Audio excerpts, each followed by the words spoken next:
Let's talk now to Sean Bell, the military analyst and retired Air Vice-Marshal. Sean, good to see you. Welcome back to the programme.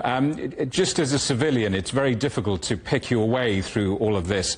As a military expert, what do you make of Iran's attack on Israel, its timing, and the fact that high-grade missiles were used? Yes, good afternoon, Jamie.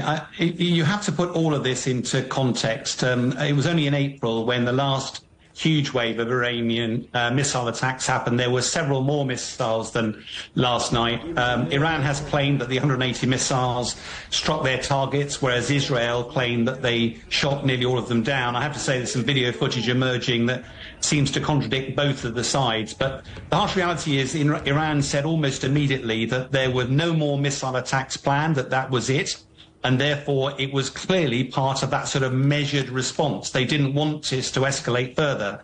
But from an Israel perspective, without getting too deeply into the whole history, having dealt with Hamas whilst Israel was dealing with Hamas, Hezbollah were nibbling away at the north. Israel's pivoted, started dealing with Hezbollah. Now that Iran has joined the fight, I wouldn't be at all surprised if Prime Minister Netanyahu sees this as a once-in-a-generation opportunity to re-establish Israel's dominance in the region. There's no benefit for Israel to go to full-scale war, but it almost certainly will be wanting to teach a lesson to Iran, whilst it knows, as your previous correspondent says, that American politics is largely impotent in these weeks approaching the election. When you say teach a lesson to Iran, what does that look like? Well, again, I'm not inside the minds of Israel, but all the language seems to suggest that Israel has said, you can't get away with firing 180 missiles at us. You've been backing Hezbollah, the Houthis and Hamas for the last year of this conflict. It's now time for us to return fire. And there's been lots of conjecture, but I would expect that Israel will mount some form of attack. I suspect they will be very keen to minimize civilian casualties, and therefore they'll be almost certainly doing a barrage against military targets and potentially military leadership targets. Whether they will go after the enrichment plants and stuff like that, some of those are very heavily protected and they are a significant challenge to target. We'll have to wait and see. But I'd be very surprised if Israel doesn't seek this opportunity to capitalize on this window of opportunity, fleeting as it might be, to actually take the fight to Iran. Now, as you've intimated, Iran has its analysis of the last 24 hours. Israel has its. There seem to be very few fatalities in Israel. How do you assess the performance of Israel's air defense systems?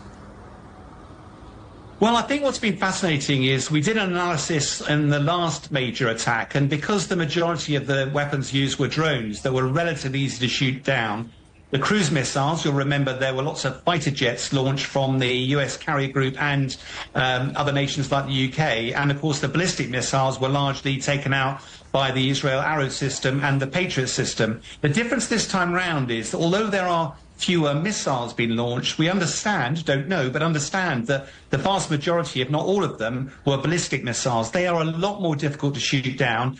Fighter jets are largely impotent against them, as are most of the defensive systems.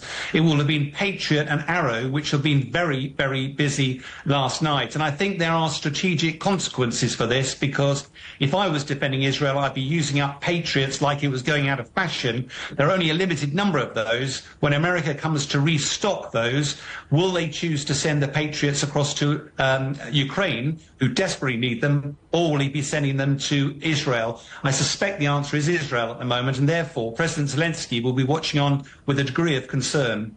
Sean, good to see you. Thank you for that. Sean Bell, the military analyst and retired Air Vice-Marshal.